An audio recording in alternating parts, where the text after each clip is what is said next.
tonua ere bereizi dezakegu.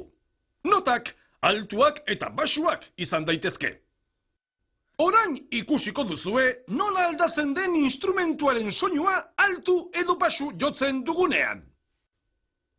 Entzun zazue, hau da saxofoiaren nota baxua.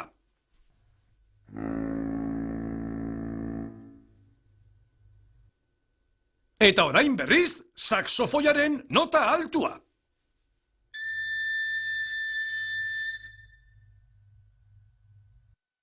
Hobeto ulertzeko, nota baxu batetik beste nota altu batera, eskala oso bat joko dugu.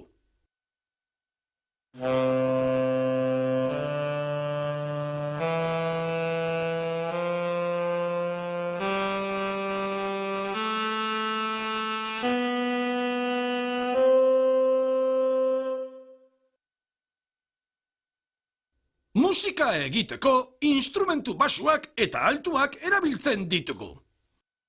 Entzun ditzagun instrumentu baxuak.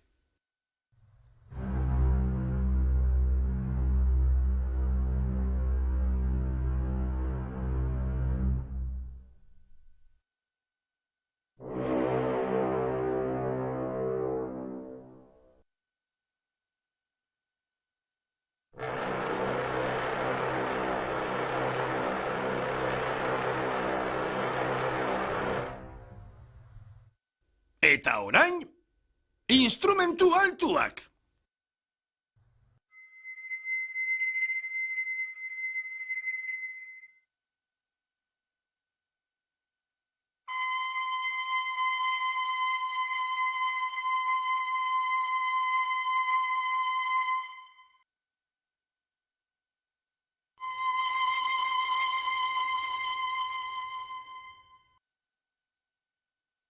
Agur, hurrengora arte.